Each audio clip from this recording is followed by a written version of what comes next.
Welcome to the May 8th, 2020 program for Stories on Friday. We are the Around Town Tellers of Nanaimo, BC, on the west coast of Canada.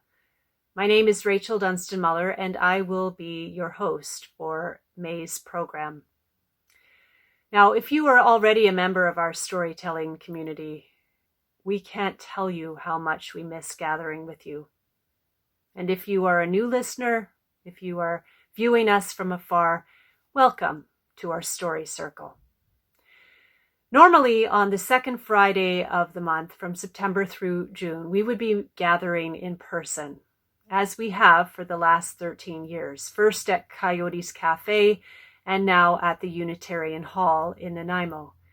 But of course, these are extraordinary times, and so instead I am greeting you from my living room, and our other tellers will also be recording their stories from their own homes. Our theme in May is Tellers' Favorites. We have 5 storytellers in all.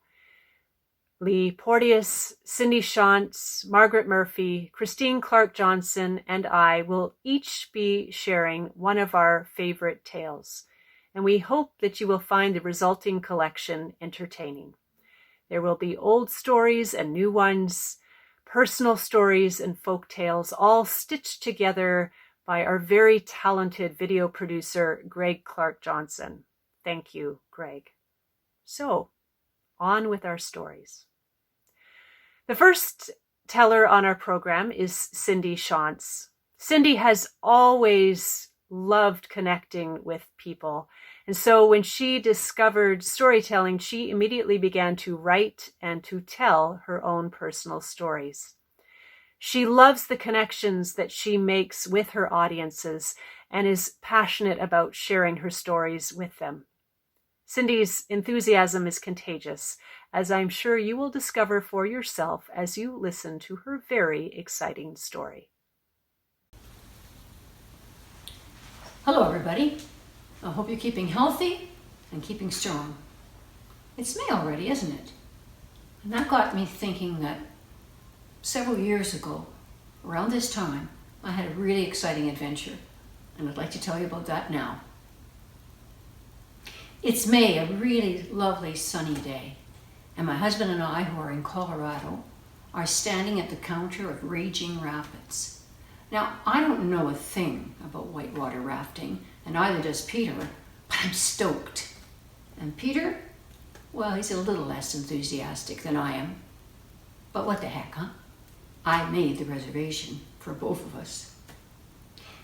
As I'm standing there at the counter, I start to imagine myself drifting down the river.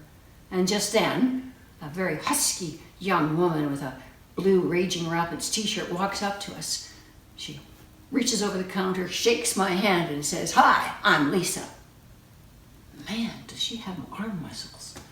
I hope this isn't a requirement for rafting. She gives us some forms to fill out, and then I initial the bottom line that says that Raging Rapids is not responsible for anyone maimed or killed during the excursion. Well, that sure gives you confidence, doesn't it? I look over at Peter, and he grits his teeth and signs the line on his form, and then we hand the papers to Lisa, and she puts them in a file folder. Then she turns to us and says, "The water's extremely cold right now, so you're going to have to be wearing wetsuits and splash jackets and booties. We wouldn't want you having a heart attack if you fell in, would we?" "No, we certainly wouldn't," I say. And she slaps the counter and says, "But you'll have a heck of a ride in the Royal Gorge. The Class 5 ways, now those are the difficult ones. They're going to seem like Class 6s, the super difficult ones, because the water's running fast and high, almost up to the cutoff point of 3,200 CFS. CFS, I think. And all I can think of is certain fatalities per second. Cubic feet per second, she says. But hey, the higher the water, the better, eh?" She reaches over the counter and gives us both high fives, which almost knock us over. Then she points across the room at a rack of wetsuits and says, "Now go get into your gear. You're going to have the time of your lives." As we head over to the wetsuits, Peter mutters, I hope it's not the last time in our lives. After we've wriggled into our wetsuits and other rafting paraphernalia, we waddle over to the bank where we meet the other couple we'll be rafting with and our guide, Berto. He's tall and slim and wearing an Indiana Jones hat, which he tips at us and then begins to outline our trip. First, we'll paddle in Bighorn Sheep Canyon in some relatively calm water. Then we'll try some rougher water in the Royal Gorge before we tackle the biggest and most difficult rapid of all, the Widowmaker. Now, he says, no matter what happens, we aren't to panic. Well, not even if we fall out of the raft. What we should do in that case is simply float down the river feet first, avoiding such things as branches and boulders and other such nuisances. Eventually, someone will pick us up. Eventually? Are we all okay with this, he says. If we are, just nod. We all nod, as if we do this every day, and then we follow Berto down the grassy bank to where our raft is tied up. The two men get in front, the women in the middle, and Berto shoves us off and gets in.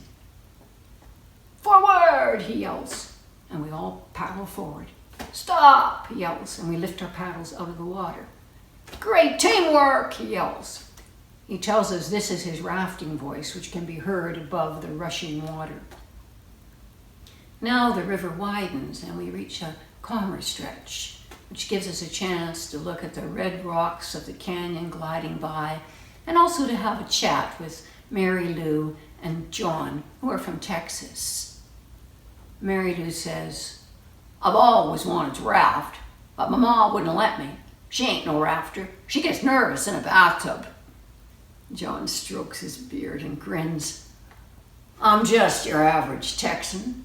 I don't eat quiche, I don't cross my legs, and I crush my beer cans. This is going to be an interesting trip. The river will be challenging, and so will the conversation. We reach some rougher water now. Forward two, yells Berto, and we paddle 2 strokes forward. Forward left, he yells. And Peter and I, who are on the left, paddle forward, and the other 2 back paddle, and the boat turns left. You got the idea, he says. Now let's say hello to the shark's tooth. We bump down the river and round a bend, and it's a huge rock jutting out of the swirling river, rapids foaming round it. It's the shark's tooth. Forward left, forward right, forward left, forward right. We veer one way, then another, this way, that way. Finally, the shark's tooth sweeps by us. That was close, yells Berto. He does seem a little anxious. Moments later, we reach a really quiet little inlet where we pull up the raft and we get out to have lunch.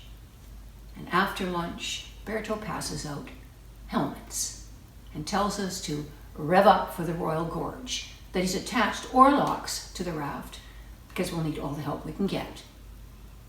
Suddenly, I picture myself toppling out of the raft into the raging river. See the headline, Canadian woman dies on first raft trip. Maybe this wasn't such a good idea after all. Maybe, but Peter's already in their raft, so I climb in after him. Forward, yells Berto, and we take off. Within moments, we bang over the sledgehammer, swoop by this devil's suckhole, pound over the boat eater. The spray whips over us, water pours over us, but we're fearless as we conquer the waves together. Finally, we reach another calm stretch where we can catch our breath and just glide along for a while. Now, Berto tells us that we need more weight in front, so one of us 2 women will have to go up there. Mary Lou shakes her head. I'm scared, she says. Well, I'm scared too. But Mary Lou won't budge, so I climb up front and wedge myself between the 2 men. I can't paddle now, so I just look down the river. The rapids are getting bigger, and bigger. One lifts us way up, and then we hurtle down the other side. Then we round a bend, and oh my God, there it is. A huge wave roaring right at us. We paddle furiously. The men paddle furiously. I cling to the bench. The water wave crashes over us. All I can see is blurs. A wave of white water. And then 4 sodden people still in the raft. With Berto, his hat dripping a veil of water.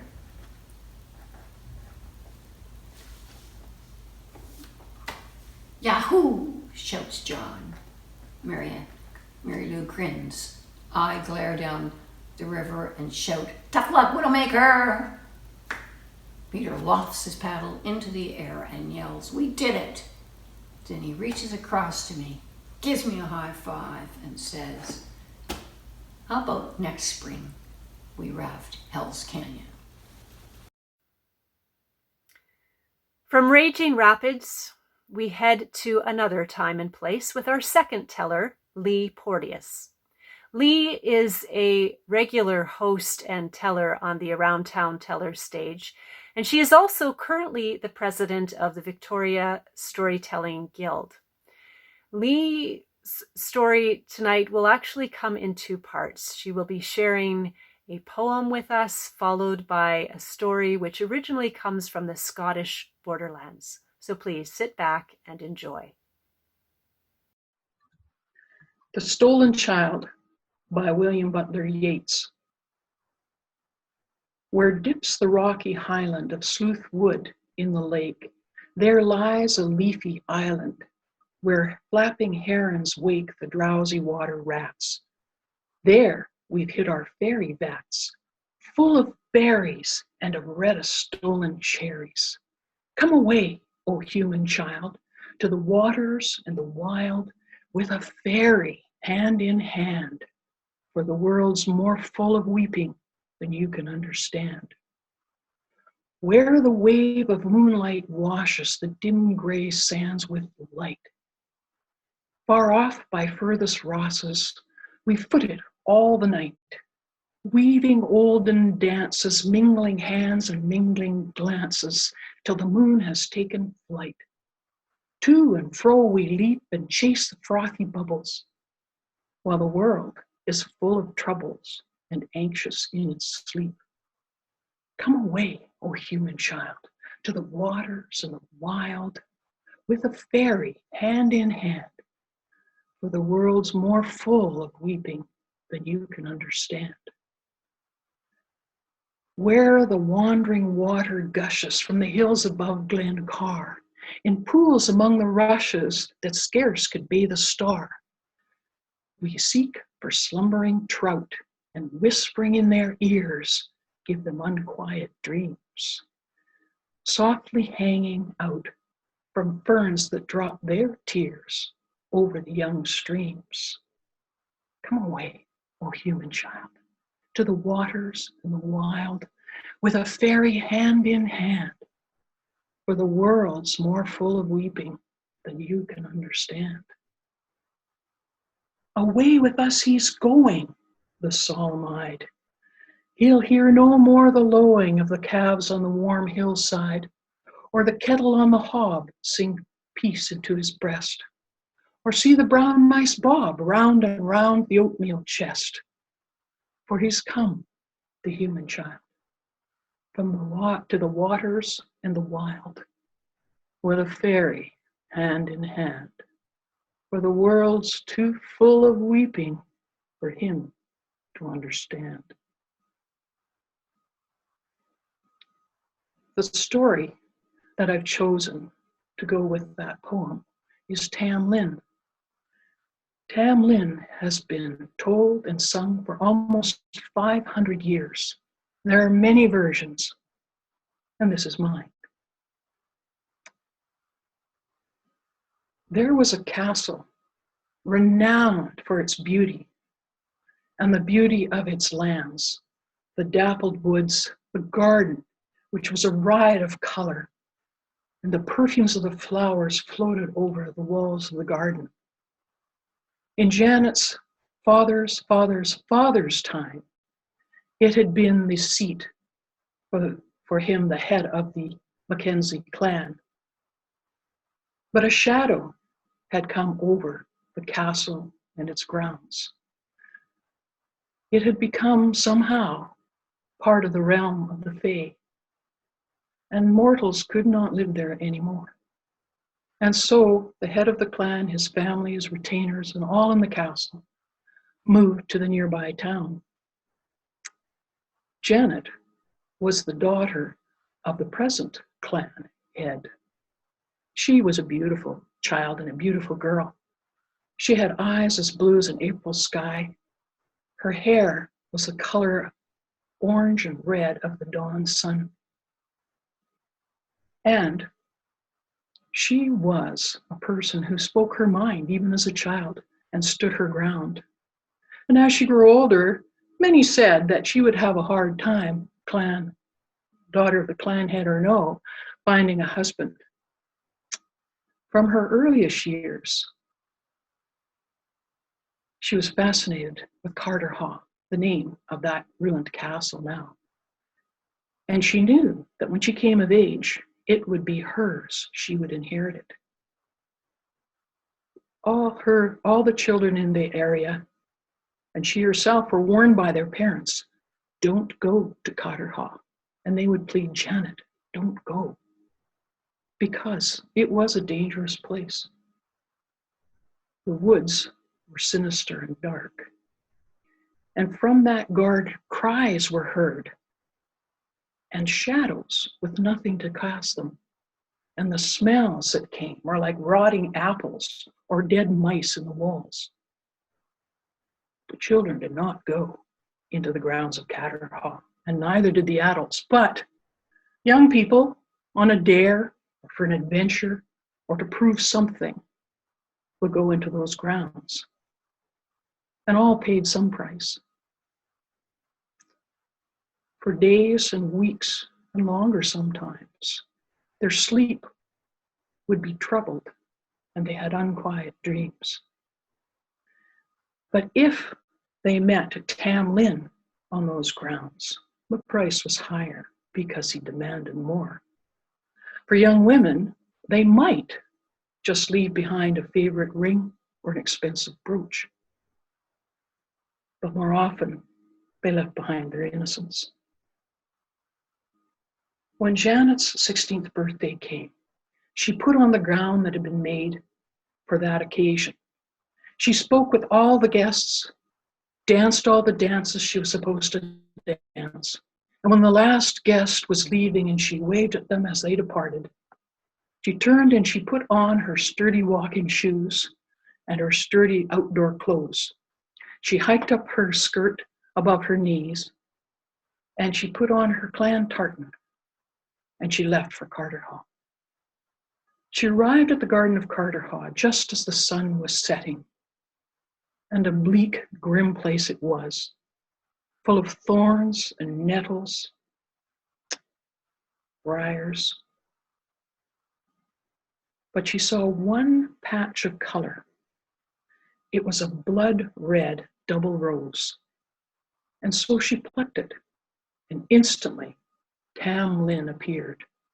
He was tall and handsome, gray eyes and blonde hair. Handsome isn't quite right. He was beautiful in the way that the Fae are beautiful. He looked into her eyes and said, "Why did you pick my rose and call me here? And why are you here without my command?" She looked straight back at him and said, "These are my grounds and my land and my castle. It's my flower, and I have no need to ask anyone's permission to be here." Blue eyes looked on gray eyes. And whatever was given and whatever was taken, it was dawn before Janet left Carterhaugh. And not long thereafter, her father took her aside and spoke gently to her. "Janet," he said, "I think you are with child." Well, if I am, I'm the one to blame, she said. And my love may be mortal or elven, but he is my choice and none of the men who hang about this court. Even so, the next day she hurried quickly back to Cotterham. This time, she didn't reach for the rose. She reached for a herb that the midwife had told her of. But before she picked it, Tam Lin appeared. Janet, Janet, have you come back here to end the life that we have made between us? Don't pick that herb.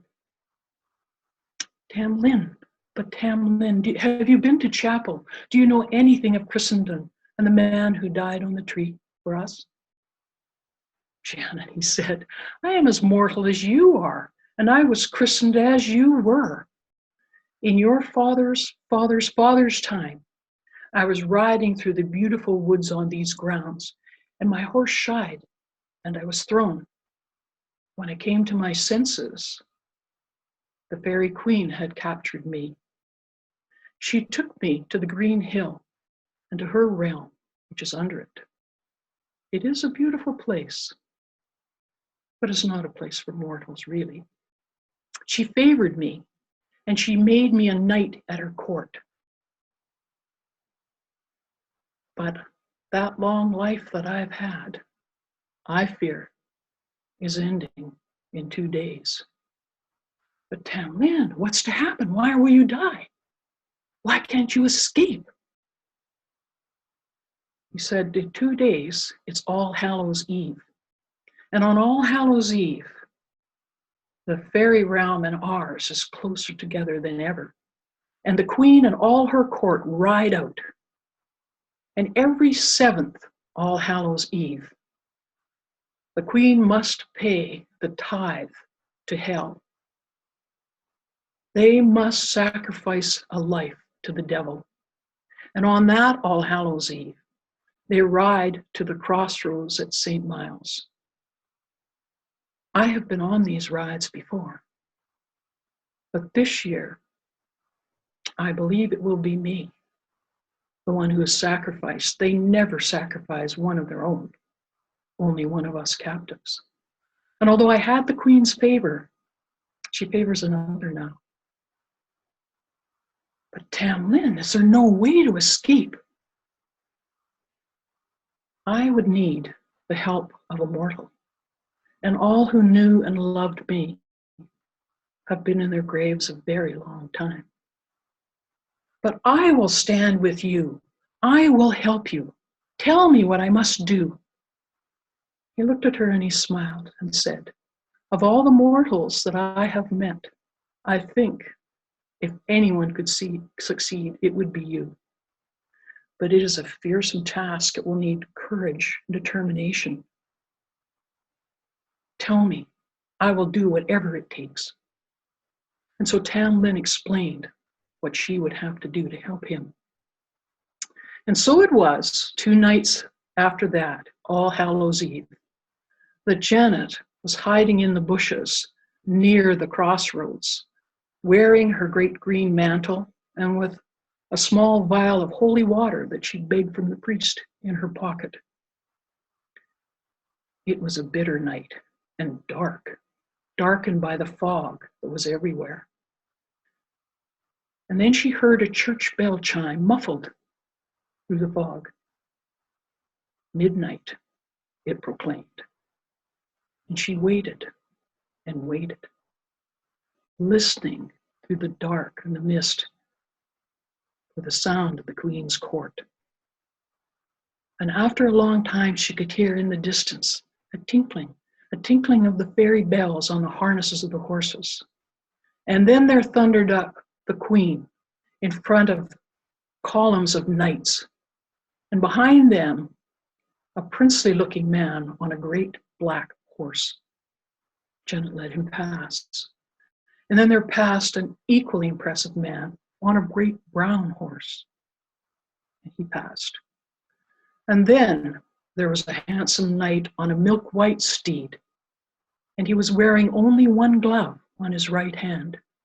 So she knew that this was her Tam Lin. She burst from the bushes and pulled him off of his horse and held him. The fairy queen wheeled around on her horse and said, "And is that Tam Lin you're holding, Janet?" What she was holding was a giant serpent. She could see its deadly eyes and feel the tongue as it lashed out towards her face. But she held tight. And then she was looking into the face of a great lion. She could feel its hot breath on her face and the claws on her chest, but she tightened her grip even harder. "And is that Tam Lin you're holding?" the fairy queen said. She looked, and it was a great bear. And tight as Janet was holding that bear held tighter. She could feel her ribs almost ready to crack, but she held on tightly. And then she was holding a red-hot bar of metal. She could feel it scorch her skin, but she held on. And then she was holding a great torch. And she did what Tam Lin had said, and she ran towards the pond that was nearby and threw the torch into the pond. And there standing was Tam Lin, naked. So she pulled the holy water out of her pocket. She sprinkled it over him and over herself. And then she threw the great green mantle around him. And they stood there, knee-deep in the water, as the fairy queen rode up to them. "Tam Lin, had I known that you would betray me thus, when I met you, I would have torn those gray eyes from your face and replaced them with knots of wood. I would have torn the heart out of your breast and put in its stead a stone." Tam Lin said, "You have no more power now here. The dawn is coming, and you must go." So she wheeled, and with the rest of her court, thundered away into the night. And they were safe. She had taken no harm. And they were married, and of course, they reclaimed Carter Hall and renamed it Carter Hall, because the shadow that was over it had lifted. Perhaps because Tam Lin had been freed, perhaps because of the life and the love that had begun there. And generations of blue-eyed and gray-eyed children ran up and down its halls. But they were all told this story. And although Carter Hall stands still, they all know that the green hill is still there, and the power beneath it is there still.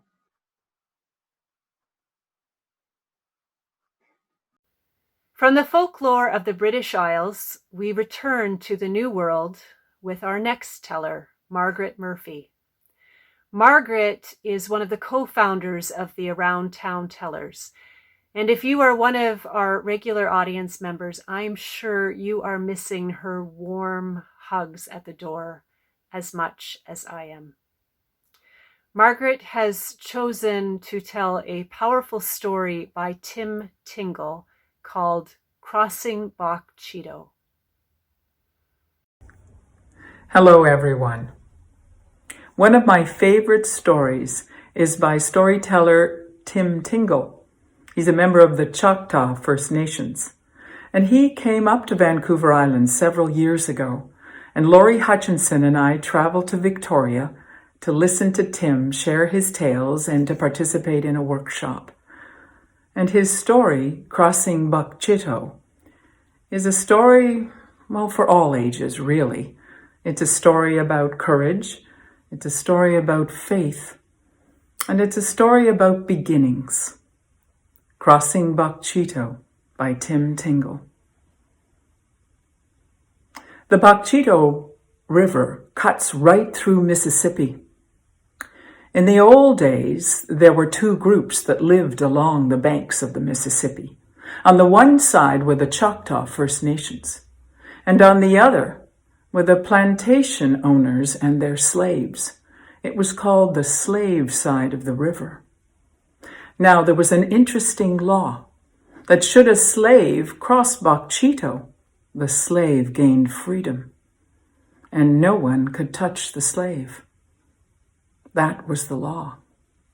One Sunday morning, a Choctaw mama called up to her daughter, "Martha Tom, you get up, you little girl. You have a job to do and you know it. You have to fill this basket with blackberries. Now off you go. I have to bake pies for the wedding." Martha Tom skipped out the door with her basket and started gathering the blackberries near her home. But she couldn't find enough to fill that basket, and so Martha Tom did something that no one was supposed to do from the Choctaw side. She went crossing Buck Chitto. Now, in the old days, the only way to cross the Mississippi was by taking a stone path. The Choctaw knew exactly where that stone path was because they had built it. So in times of drought, they would reduce the number of stones in the river.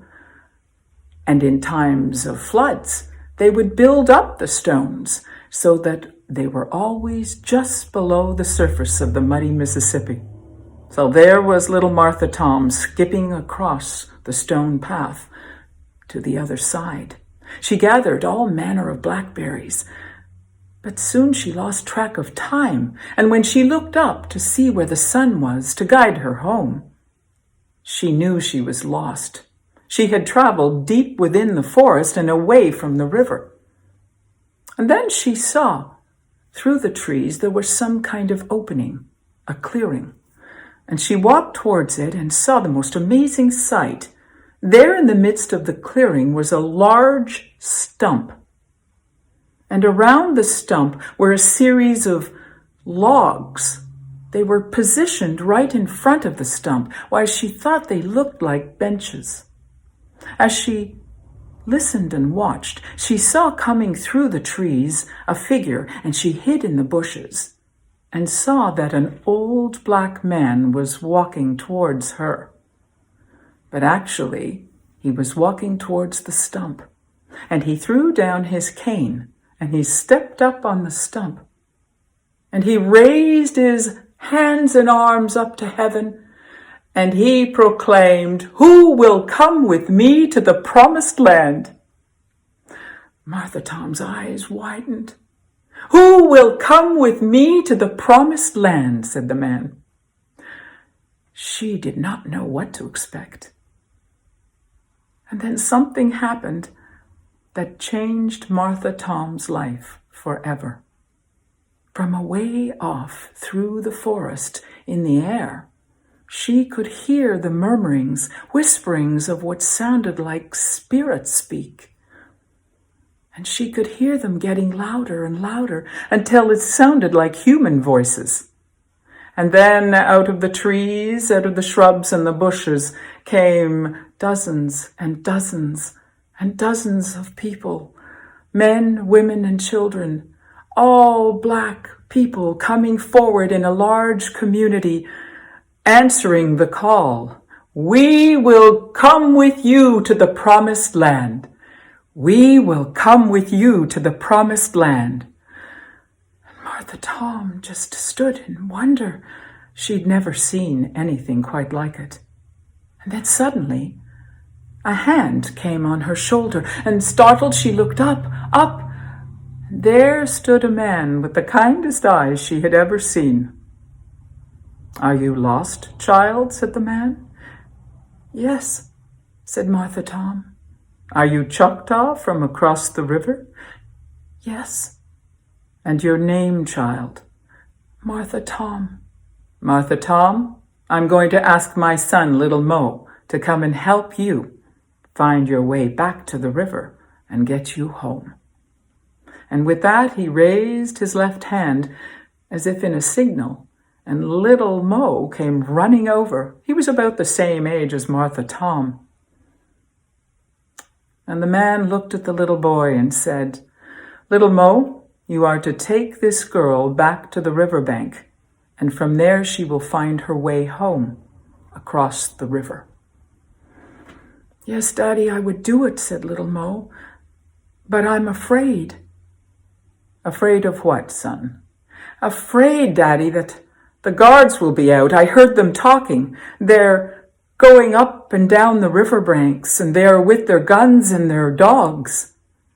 They'll get me. Ah, son, remember what I told you? And the father bent down and looked into the eyes of his son and said very gently, remember what we said? There is a way to be among them that they won't even see us. You have to move very carefully, not too fast, not too slow, eyes to the ground, and away we go. Remember? Yes, Daddy. Now you go and take Martha Tom back to that riverbank. And off the children went. And they remembered, because little Mo showed Martha Tom, and they walked not too fast, not too slow, eyes to the ground, and away we go. And it was as if some kind of magic had happened, for they went right in front of the home of the plantation owners, and there were the owners, sipping and sighing their morning coffee on the porch. And not once did they look up, not once did they see the children, as they walked, not too fast, not too slow, eyes to the ground, and away we go. They made it down to the riverbank, and Martha Tom breathed a sigh of relief, for this was on her way home, and she thought she could have some fun. And she said, well, thank you, little Mo. Now watch me.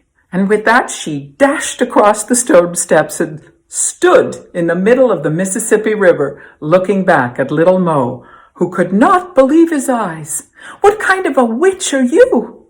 Not a witch at all, said Martha Tom. And she came back and offered her hand and showed him how to cross Buck Chitto to the other side. And when they got to the other side, she did remember that basket of berries and brought them to her mother, hands on her hips, and the mama looked at her daughter and said, it's about time too, and I see you've brought a friend. Yes, Mama. This is little Mo. Well, little Mo can't stay today, but thank you, little Mo. Take him back to the river and show him how to get home. And that's what Martha Tom did. And so began a beautiful friendship between the children that lasted for quite a long time. Time did pass, as time does, and trouble came, as it does in stories and in life. Trouble does come. The slaves were to be sold, not all of them, but a group of them. 20 of them were to be sold the following morning. And amongst that group was little Mo's mother. When little Mo's father heard that, he gathered the family around the table one night, and he said to them, I have such great sad news to share, that Mama will be sold in the morning. I don't know what to do. And he wept. The whole family wept. And then little Mo looked at his father and said, but Daddy, I know what we can do. We can go crossing Buck Chitto. We can go to the other side.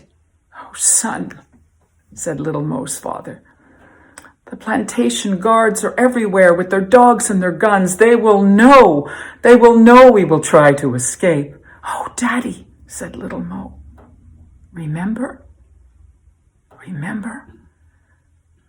Not too fast, not too slow. Eyes to the ground, and away we go. And that night, they did go. And little Mo and his family remembered. And the father gathered his family and said, we're not going out the back door of our home. This is a night for freedom. This is a night for faith. We walk out the front door together. And the family went outside their door, down the path, right in front of the guards, where they even passed by the dogs who never even stirred. They were so close to the dogs the children could have reached out and touched them. But they went down to the water, not too fast, not too slow, eyes to the ground, and away we go. But little Mo now knew it was his turn to help the family. But it was night, and he had never crossed Bok Chitto at night. "Daddy," he said, I don't know where the path is." And his father reached down and looked into his son's eyes and said, "You do know, little Mo. Now you help this family." "Yes, Daddy." And with that, he groped around at the edge of the river, and he felt for the stones and found the path. And he looked back at his family and he said, "Wait, please wait. I will go get help." And with that, he ran across the stone steps all the way across to the Choctaw side. He ran to Martha Tom's home, and he looked at her mother and he said, It's my family. They're taking my mama. We need to be safe. We need your help." And Martha Tom's mother said, "Listen to me, child. You need to go back with your family and wait. And we will do our part on this side of the river. We will do our part and watch for our signal. And then you cross with all your family. Understood?" "Yes'm." And with that, little Mo ran all the way back over the path to his family. Meanwhile, Martha Tom's mother went from home to home, gathering all the women, all the Choctaw women. "Wear your white gowns, sisters. There's a crossing happening tonight, and we need to be ready." And the women gathered, and they brought the candles, and they went down to the shore. All young and old, and all women in between, gathering in their white gowns and their long hair, holding a candle, shining in their beaming faces. Just at that moment, the guards arrived on the other side, and they were looking about and saw this apparition on the Choctaw side, this row of angels glowing across the water. And wait, there was the smallest angel stepping away from the group, and she was crossing on the water. And the smallest angel held out her hand, and a boy, and then a woman, and children, and then a man all followed after.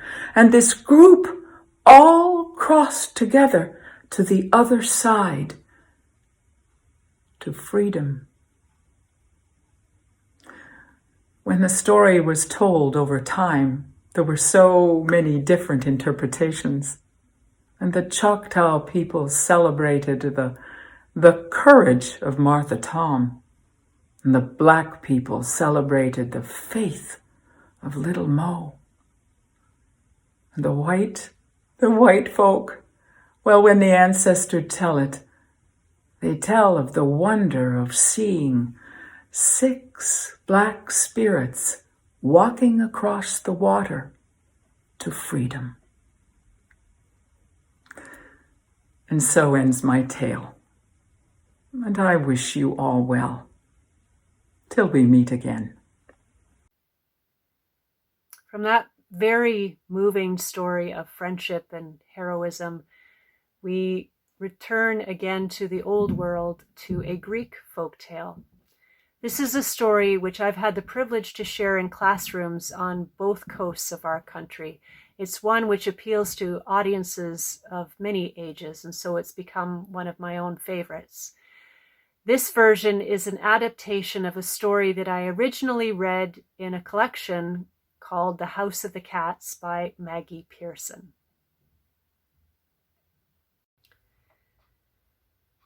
There was once an old woman who earned just enough to feed herself, doing odd jobs for some of the other people who lived in her village.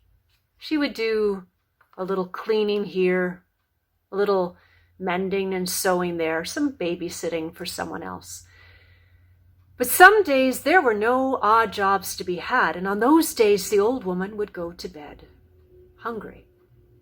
Well, one cold winter's night, one very cold night, the old woman returned home from gathering firewood in the forest.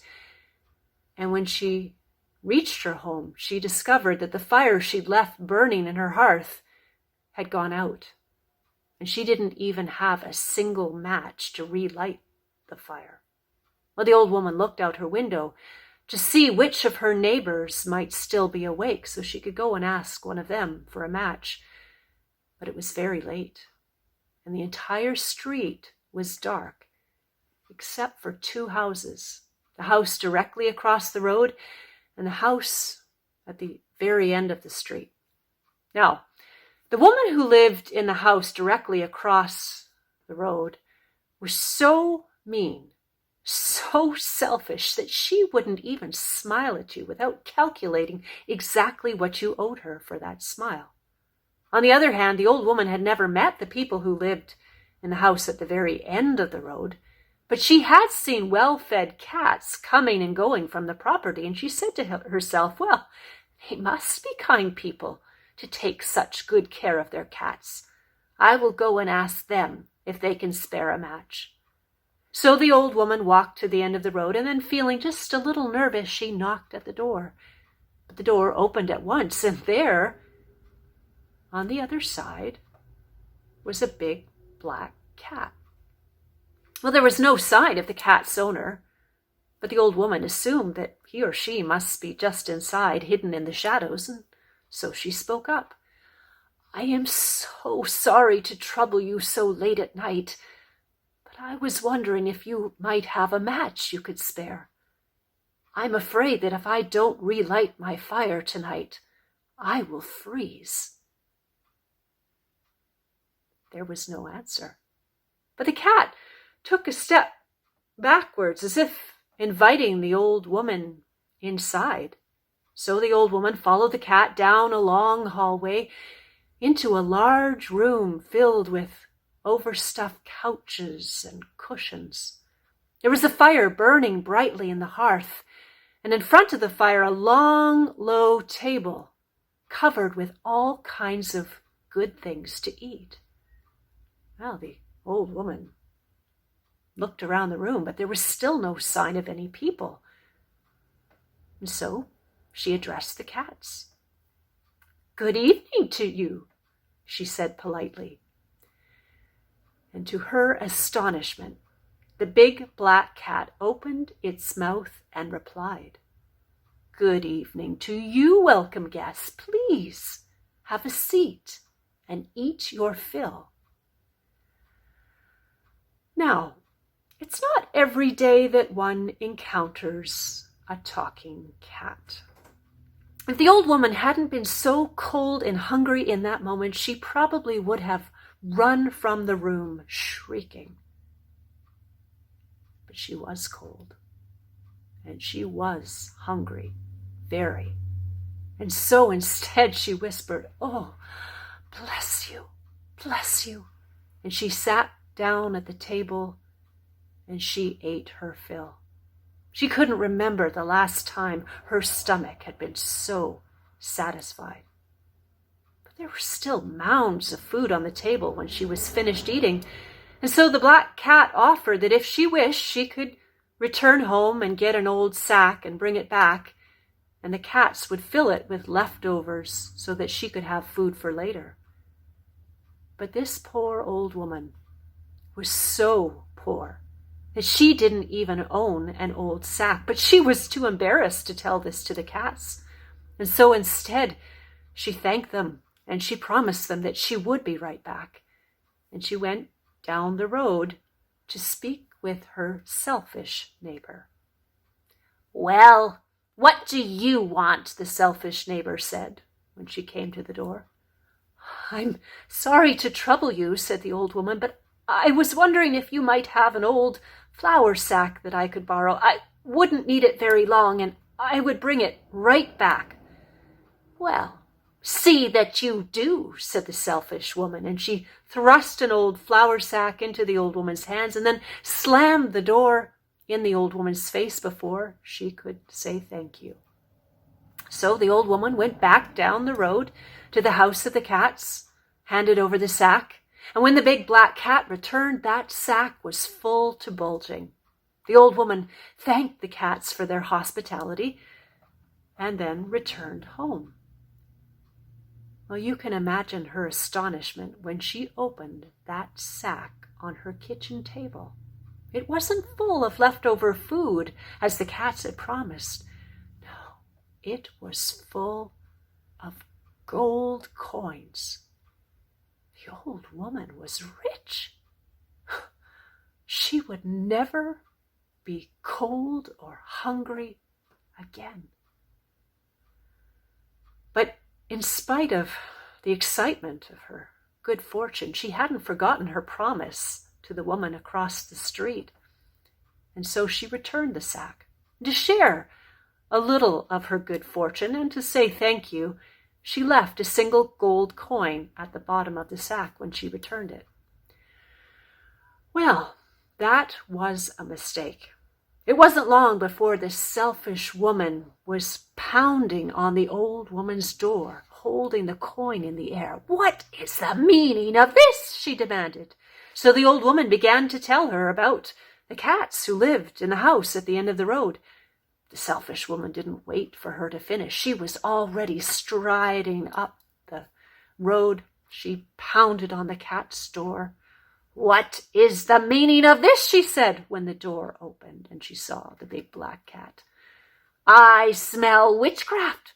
I smell thievery," said the selfish woman. "If you don't fill my sack at once, I am going to the police."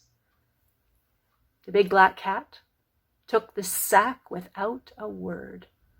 And when the black cat returned, that sack was full to bulging. The selfish neighbor didn't bother to say thank you.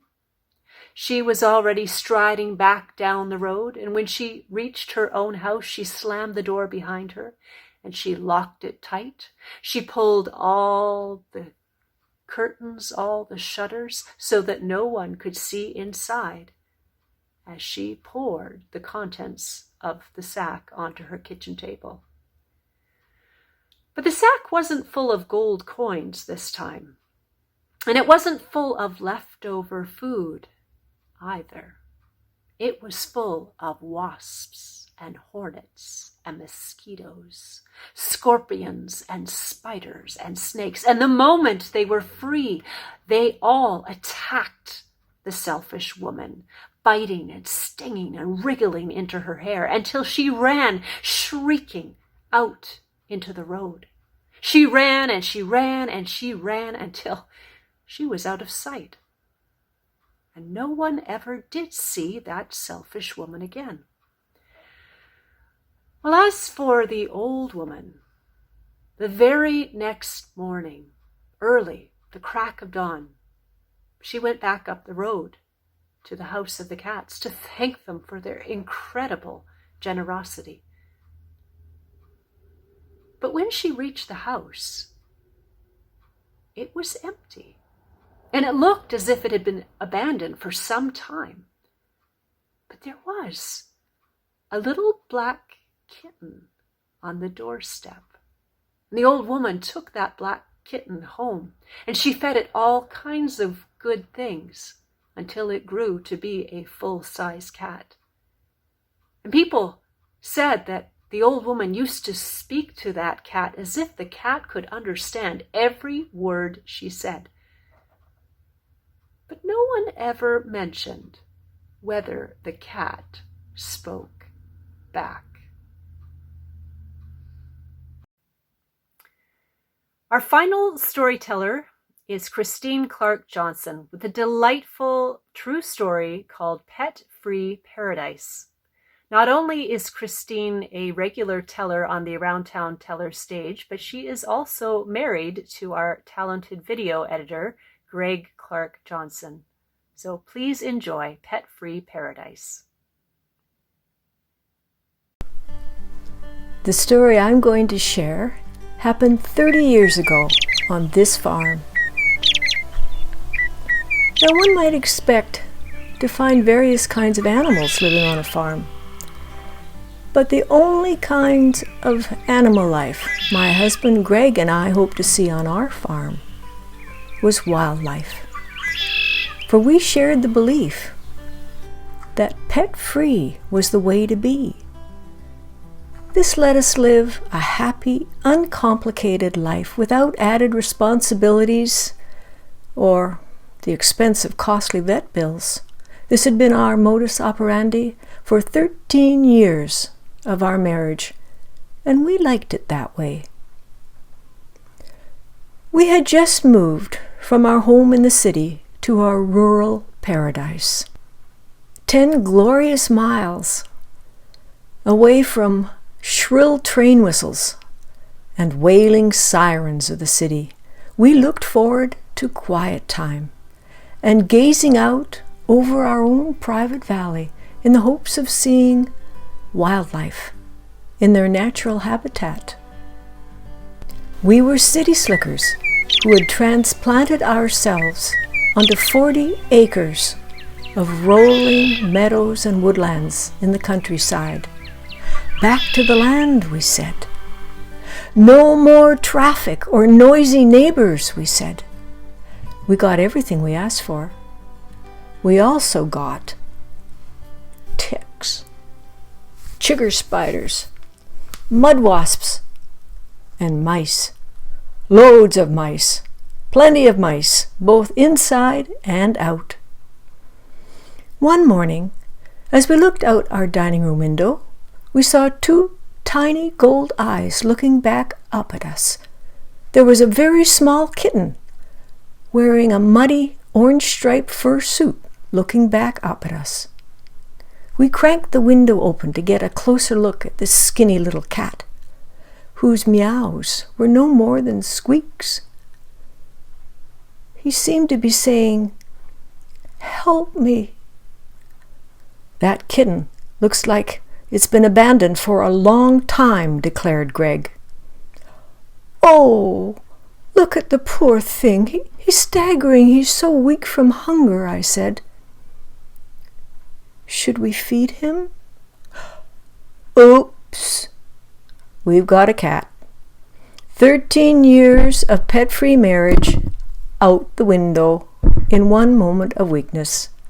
As I doled out the canned tuna to the ravenous kitten, I speculated that perhaps this scrawny feline package on our deck was a gift from Providence. So we called him Marmalade. We kept him, and gleefully awaited for the day when the Orange Avenger would outgrow kittenhood and the mouse massacre could begin. Now, everyone knows that cats are the natural enemies of mice. After all, it's written in the Big Book of Cats, "Thou shalt catch and kill mice." It's an inborn feline instinct that all cats have, right? Wrong. Marmalade must have been catnapping when they read out the commandments from the Big Book. His aberration from normal catch and kill behavior was brought home to us 3 months later in the barn. Marmalade was helping Greg sort through a large pile of junk by delicately sniffing every item that Greg tossed behind him onto the floor. When suddenly, Greg came upon a mouse. He was sleeping in a coil of old rope. Picking up our born rodent router, he gently placed him down in front of the mouse and whispered, "Look, Marmalade, what's that?" Marmalade looked curious, dutifully sniffed the mouse's ear, and then looking back up at Greg, he had an expression that clearly said, "So?" Greg grabbed him and said, "Go get him, killer!" But Marmalade merely yawned. So Greg tickled the mouse, who awoke with a squeak, and he jumped straight up in the air. Still, Marmalade just looked on as the fleeing mouse disappeared into the pile of junk. Mice, apparently, were not in Marmalade's vocabulary. After this pathetic performance, Greg and I accepted Marmalade for what he was. A poor, lonely, abandoned barn cat who could not catch mice. We knew Marmalade was lonely, because he spent a great deal of his time standing on the ledge outside our dining room window, repeatedly scratching the glass with his claws and yowling to be let in. Marmalade was trying to break our will, but Greg stood firm. He'd shout at Marmalade through the glass, "Get down, you four-legged fur-bearer! Get down, I say! No fleas in this house! Go to your kitty condo in the barn!" Until eventually, begrudgingly, Marmalade would sit down and glare at us through the glass, as if the two of us were the meanest, cruelest people on earth. Well, there was nothing for it. In order to get our cat off the ledge, we needed to get him a pal. Preferably one who didn't have rodentia dementia. Enter Isha, an all-black, rough-and-tumble male barn kitten from down the road, and a certified mouser. Marmalade, our neutered male, gracefully accepted the tiny newcomer and immediately assumed the role of pseudo-mum, which included, to his utter astonishment, of having his stomach energetically sucked and kneaded by a milk-hungry Isha. Life was bliss on the farm. The boys, as we called them, gave us endless hours of hilarity as we watched them stalking, pouncing, wrestling, stalking, and chasing each other up and down trees, until one September day, tragedy struck, and Marmalade ascended to kitty heaven. Now Isha was the lonely one. It tore our hearts out to see him sitting on the porch rail, gazing forlornly out over the fields, waiting for hours, days, for his friend to come back. Greg and I sighed. We had been thoroughly suckered by those two cats. 13 years of pet-free marriage, and we had become dyed-in-the-wool cat lovers. Obviously, another kitten was needed. And just in case Isha wasn't as maternal as Marmalade, we thought it best to get 2 kittens so they would never be lonely. 2 male kittens, of course. We didn't want any unexpected litters sharing the luxurious, carpet-topped, multi-level, insulated pussy palace that Greg had built for them, which now stood outside our dining room window. Toby and Sammy, rescue kittens from our vet, made great playmates for Isha. Greg and I felt smug that we had perfectly solved the cat crises in our life. The 5 of us would now live happily ever after on our country estate. We 2-leggeds inside the house, while the 4-leggeds stayed outside where they belonged. Winter came early that year, and the boys desperately wanted to come in the house, especially when the temperatures dropped below freezing at night. They had their kitty condo and could cuddle up, and it was insulated. But just as Marmalade had haunted the window ledge before them, now we had Isha, Toby, and Sammy staring us down from early morning until we went to bed at night. But we stood resolute in our firm policy of no pets in the house until we saw the coyote slowly stalking across our front yard in the middle of the day. He was gaunt. He had a rough coat and a hungry look in his eyes. Coyotes in our area had been known to hunt down and kill small dogs and cats if they could catch them. Greg and I looked at the coyote only about 20 feet away from us, then at our cats on the ledge, then at each other.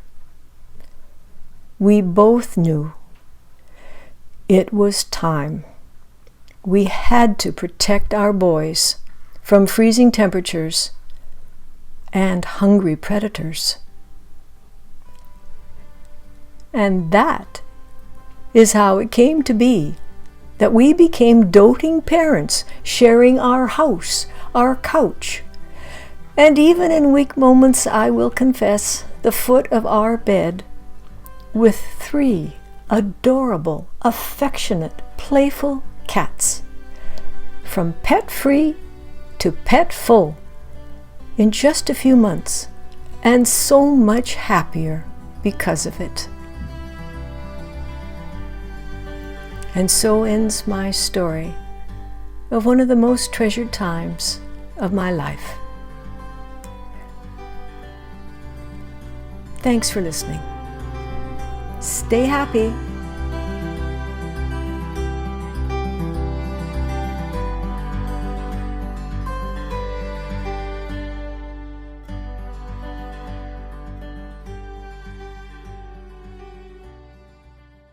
On behalf of the Around Town Tellers of Nanaimo, BC, we hope that you have enjoyed our May Stories on Friday program, Tellers Favorites. It's always hard to say goodbye, but we promise that we will be back again on June 12th with our final program of the regular season. The theme in June is The Last Laugh. If you would like to learn more about the Around Town Tellers or to sign up for our monthly email, you can go and visit us at aroundtowntellers.com. It has been a privilege to be your host today, and I owe a special thanks to all of our tellers, to Cindy Shantz, to Lee Porteous, to Margret Murphy, to Christine Clarke-Johnsen, our video editor, Greg Clarke-Johnsen, our webmaster, Marva Blackmore, all of the volunteer committee members who help keep our season going through the year, and of course you, our beloved listeners. We miss you tremendously and can't wait until we are able to gather safely again. Until that time, we wish you safety and health. And as Jerry Geeden would normally sing us out at our departure, and will sing us out again when we gather, good where we've been, good where we're going.